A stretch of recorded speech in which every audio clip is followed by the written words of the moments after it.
Warganet yang budiman dimanapun berada. Salam Rahajeng Rahayu, selalu dalam lindungan Tuhan Yang Maha Kuasa. Salam kebajikan dan salam sejahtera untuk kita semua. Warganet yang berbahagia, kali ini saya akan menyajikan tentang Empu Kamarike sebagai cikal bakal warga Pasak Kayu Selem. Warganet yang berbahagia dimanapun berada, kalau berbicara tentang Preti Sentana Pasak Kayu Selem ini merupakan hal yang sangat menarik buat saya sendiri pribadi, ya. Jadi mengapa menarik warganet sekalian? Jadi saya sudah membaca beberapa jenis lontar, baik itu babat pasak, babat dalam, itu semua yang menceritakan tentang Preti Sentana Pasak Kayu Selem atau siapa sebenarnya leluhur Kiai leluhur dari Pasak Kayu Selem, ya. Itu semua menceritakan bahwa leluhur Pasak Kayu Selem itu berasal dari tuat selagi atau tongkat kayu selagi atau kayu asam, ya, yang hitam. Jadi itu semua menceritakan, baik yang saya baca dari babat pasak atau babat dalam. Jadi dalam hati saya ini, mohon maaf, saya pribadi ini warganet sekalian, itu rasanya kok tidak percaya, ya, kalau saya itu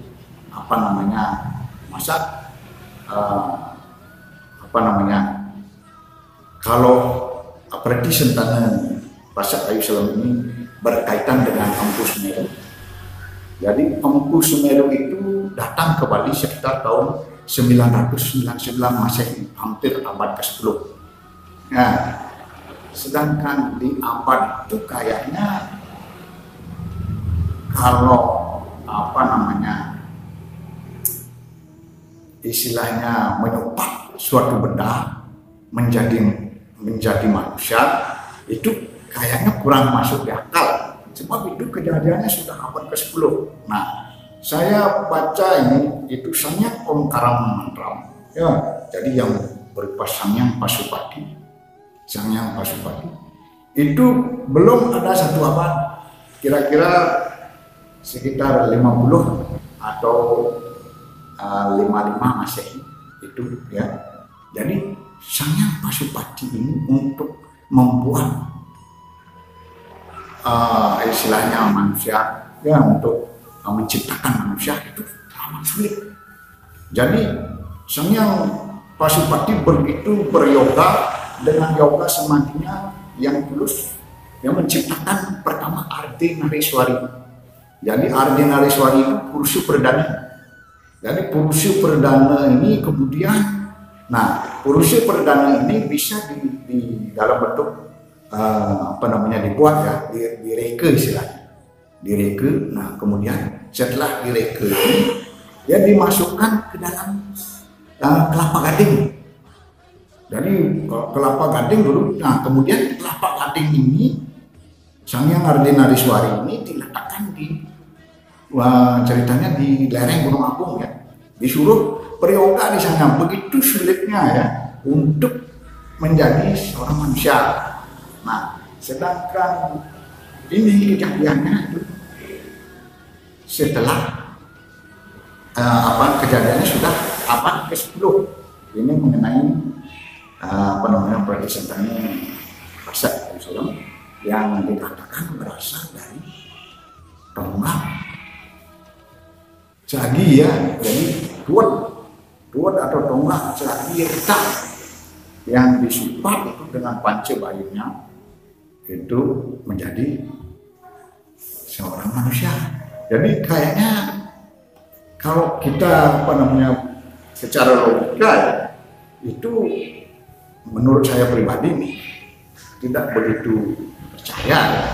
Jadi yang percaya tidak percaya jadi hampir 25% percayanya, 75% enggak kan. Jadi yang enggak begitu. Nah, saya berusaha ini mengungkap dengan membaca beberapa lontar ya, dan kemudian saya menemukan ini secercah cahaya. Kemudian saya berusaha untuk menggabungkan kejadian itu, menggabungkan. Kemudian saya sedikit membuat hipotesa, jadi dugaan ya. Jadi menurut kejadiannya gitu ya. Jadi menurut, sehingga saya menghipotesa dugaan, kemudian saya pribadi bisa menyimpulkan dengan kata-kata kemungkinan ya. Nah itu, jadi dikisahkan begini dari warganet yang berbahagia.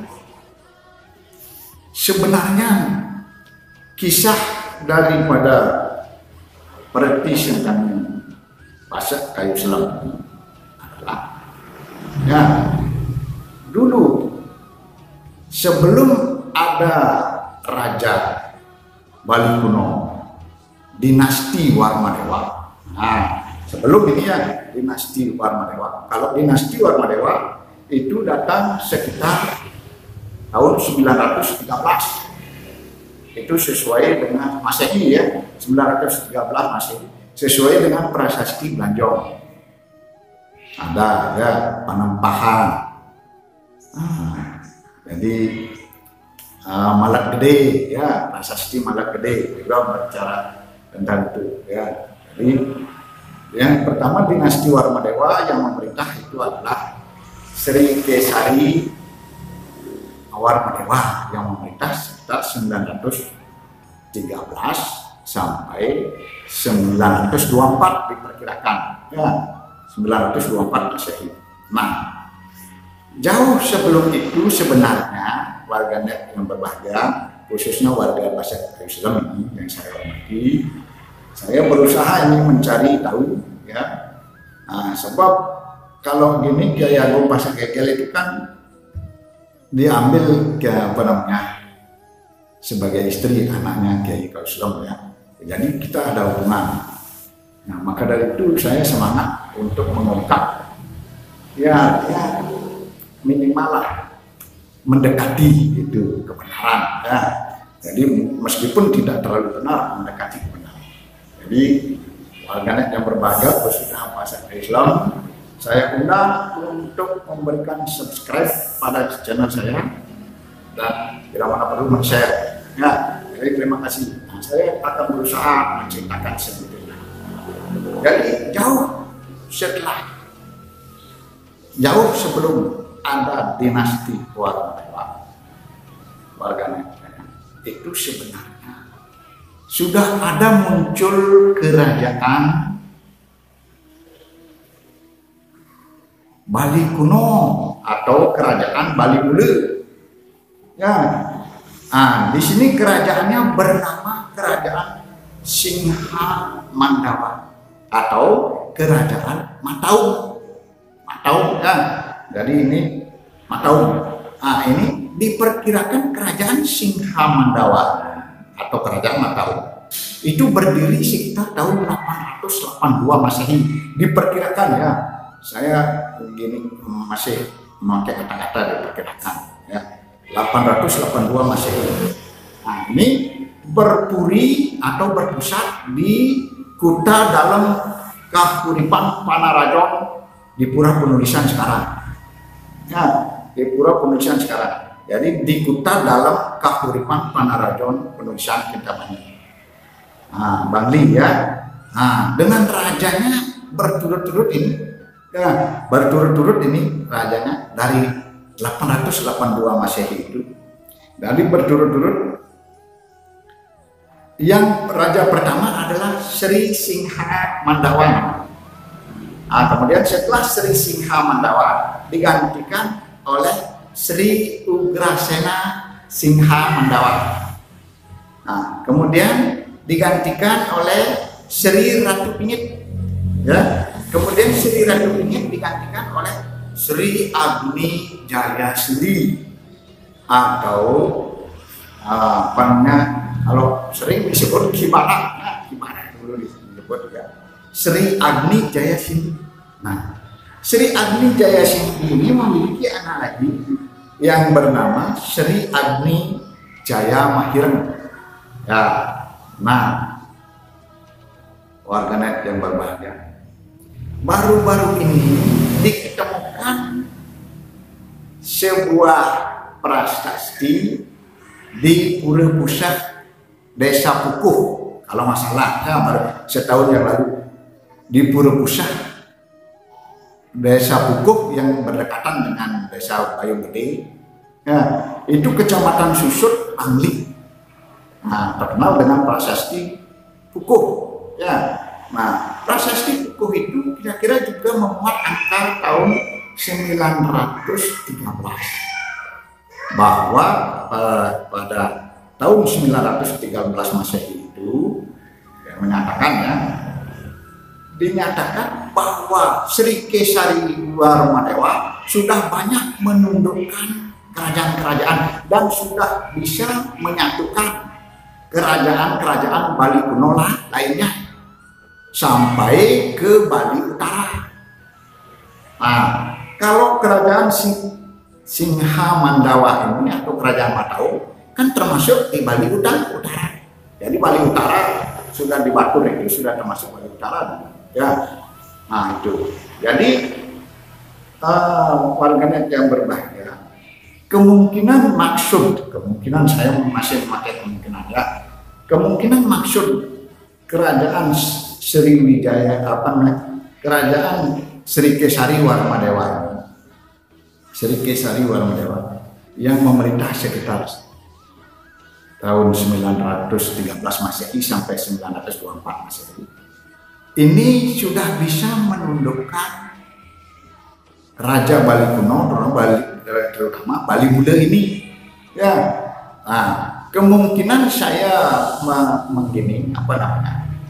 mengambil hipotesa, ya, menduga-duga itu pas pada waktu itu kerajaan Singha Mandawa atau kerajaan Matau dipimpin oleh Raja Sri Agni Jayasindhi, diperkirakan, ya. Jadi diperkirakan.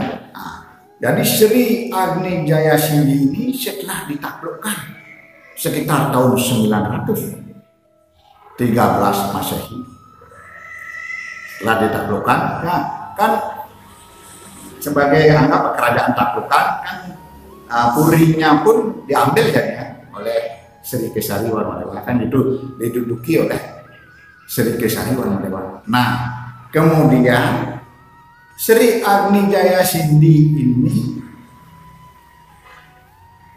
jadi apa namanya,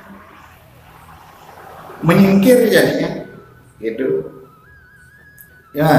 Sri Agni Jayasindhi ini kemudian setelah ditaklukkan dan Puri Kuta dalam Kahuripan ini diduduki oleh Raja Sri Kesari Warmadewa, kemudian Sri Agni Jayasindhi ini pindah dan membangun puri di Tampurian yang sekarang namanya Desa Sunan, ya. Jadi membangun puri di sana. Kemudian Sri Agni Jayasindhi ini juga membangun tempat pertapaan di Goa Song, ya. Di Goa Song, ya. Nah, jadi ketika keturunan dari Sri Kesari Warmadewa ini yang sudah menaklukkan anggaplah kerajaan Singhamanawa, di mana rajanya dulu itu adalah Sri Agni Jayasindhi ya. Jadi yang masih memerintah sekarang dikisahkan adalah Sri Udayana dengan istrinya yang bernama Sri Mahendradatta. Jadi itu ya. Jadi Sri Udayana ini dan Sri Mahendradatta ini, Sri Dharma Udayana ya, dengan Sri Mahendradatta ini masih wangsa Warmadewa. Jadi keturunan Warmadewa ya. Jadi beliau itu memerintah sekitar 989 sampai 1011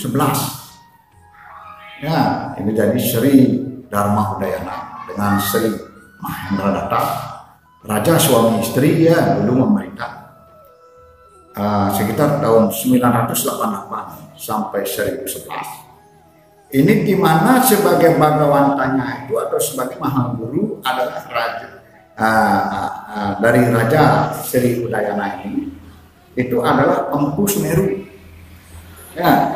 Kemudian Empu Sumeru ini datang ke tempat pertapaan Buasong ya. Jadi Empu Sumeru yang datang ke tempat pertapaannya Sri Agni Jayasindhi ya.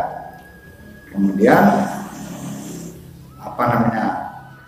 setelah Empu Sumeru datang ke tempat pertapaan Buasong, Empu Sumeru ini mendidik dan memberi ilmu pengetahuan ya, memberi ilmu kepada serta memberi pelajaran ya, kepada Sri Agni Jayasindhi. Jadi boleh dikatakan Sri Agni Jayasindhi ini diangkat sebagai anak didik.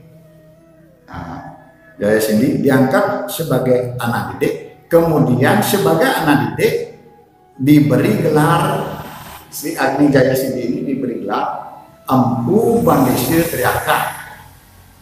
Jadi beliau diajari ilmu tentang Sanghyang Omkara Mantram.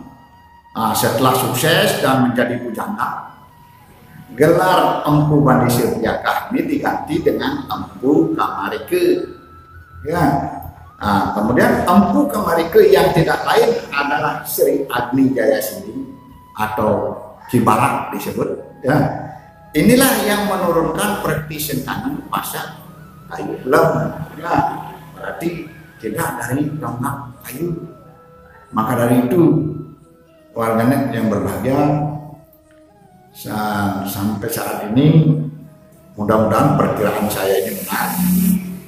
Jangan berkecil hati untuk warga masyarakat Islam ya, sebab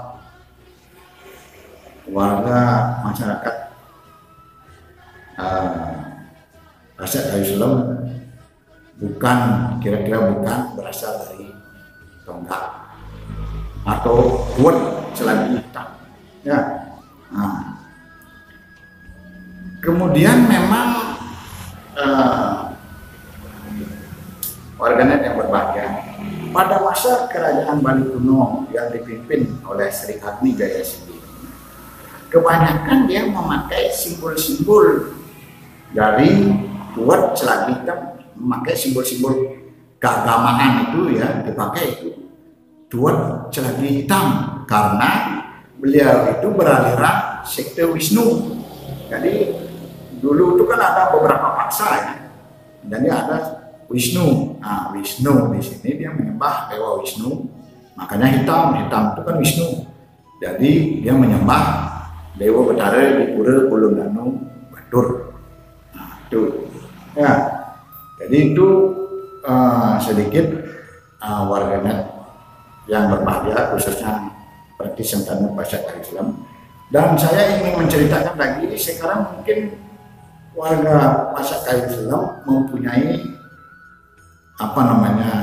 pertanyaan ya, Nah sebenarnya dari manakah asal dari Sri Agni atau kerajaan Singha Mandawa ini, dari manakah asal raja-rajanya ini sebenarnya? Ya, nah saya ceritakan sedikit menurut ini warganet yang berbahagia. Jadi kalau dulu di tanah Melayu ya sekitar abad ke-7, kalau abad ke-4 yang di tanah Melayu, kalau di abad ke-4 itu Raja Kutai ya, dengan rajanya pertama Kundungga. Jadi Raja Kutai itu Hindu memang, itu di Kalimantan Timur. Itu kerajaan Kutai. Itu abad ke-4 itu sudah jauh ya. Kemudian dulu di bumi Melayu ini sekitar abad 7, saya mengatakan sekitar abad 7 ya. Kalau abad ke-4 itu kan sudah lain ya. Jadi kerajaan Kutai itu sudah jauh. Ini kita berbicara yang lebih dekat dulu.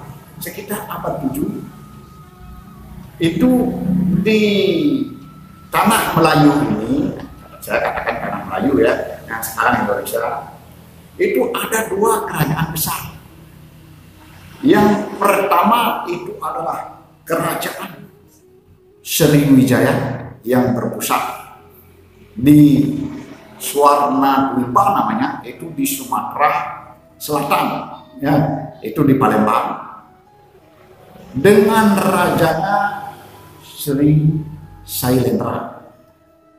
Jadi rajanya Sri Sailendra itu yang sangat terkenal sekitar abad 7. Dan di Jawa, nah itu di Swarnadwipa ya, Sumatera Selatan, Palembang. Kemudian di Jawa, khususnya Jawa Tengah, itu ada kerajaan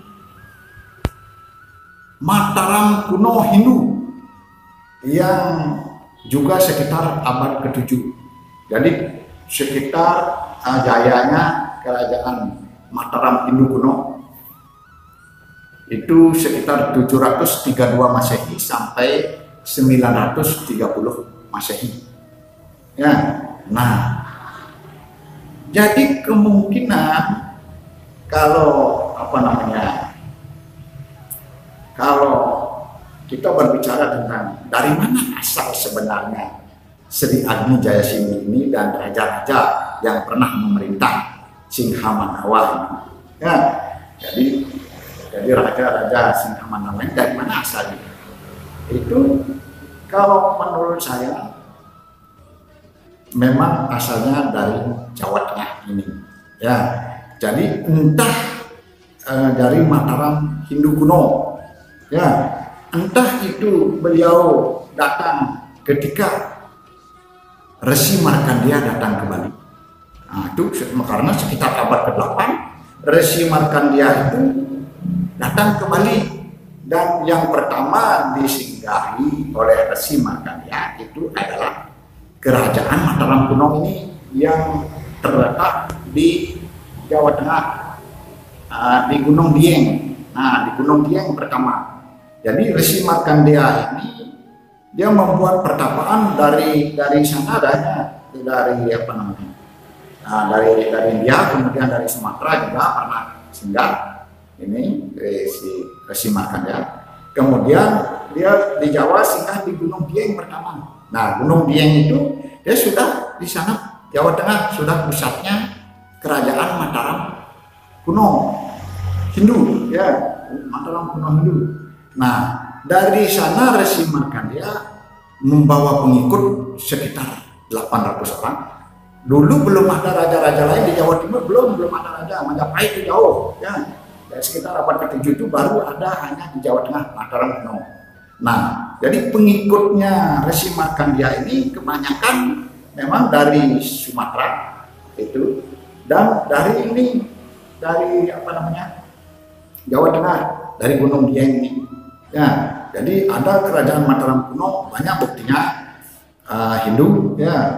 Itu misalnya Candi Kalasan, Candi Prambanan, ada Candi Arjuna ya.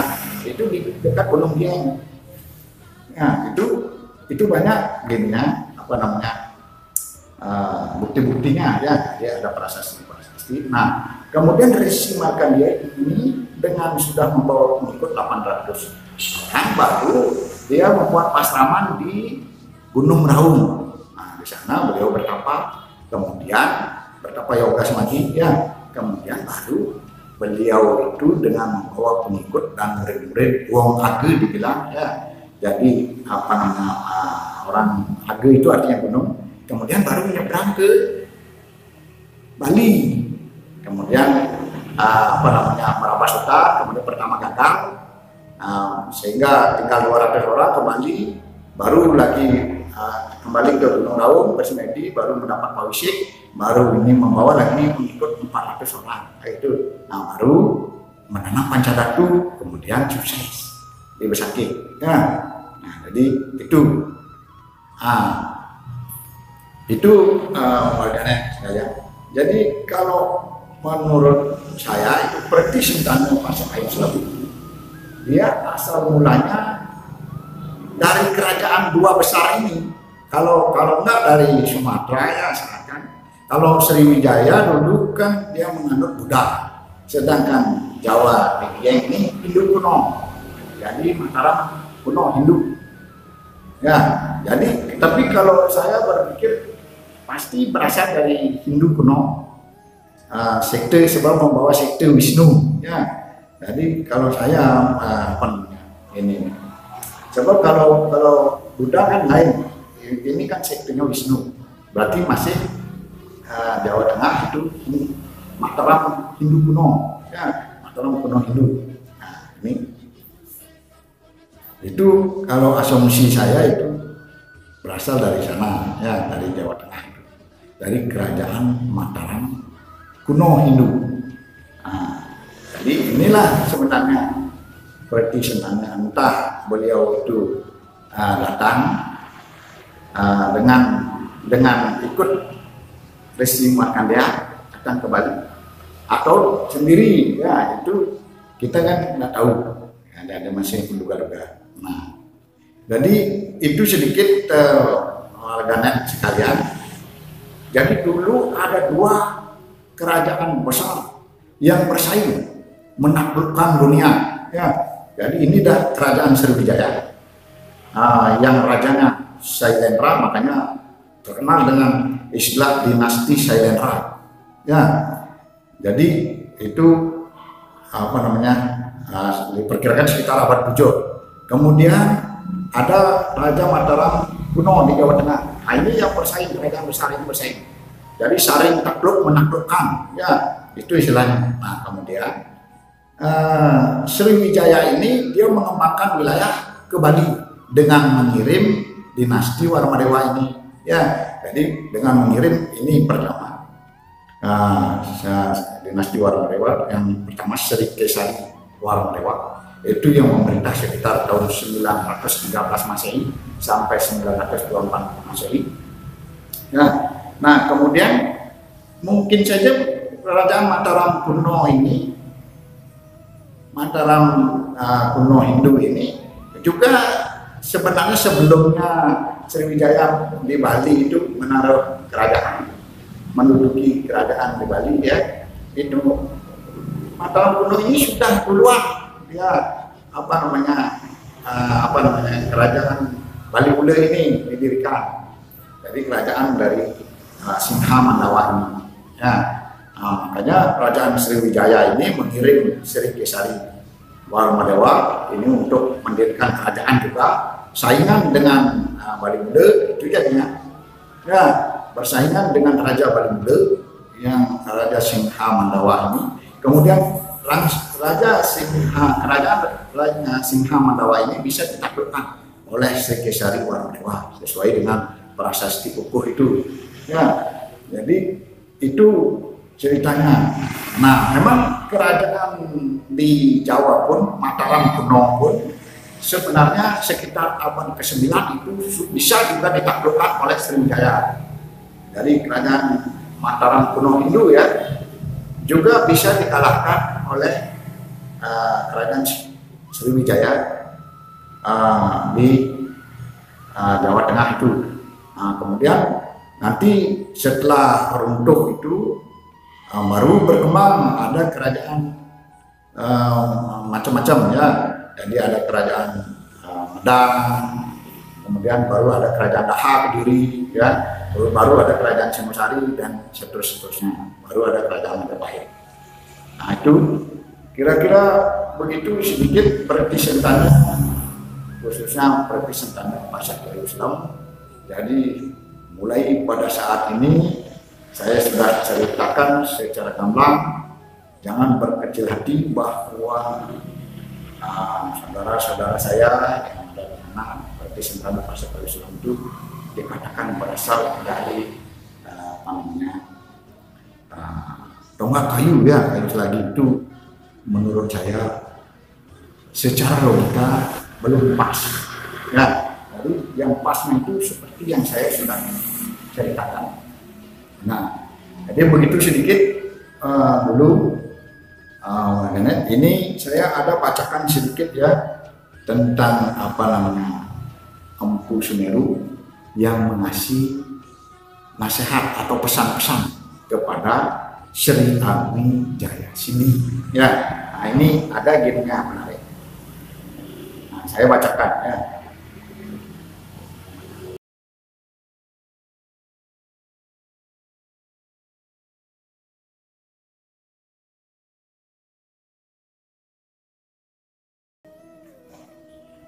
Amanat Empu Sumeru kepada Empu Kamareka. Sabda beliau,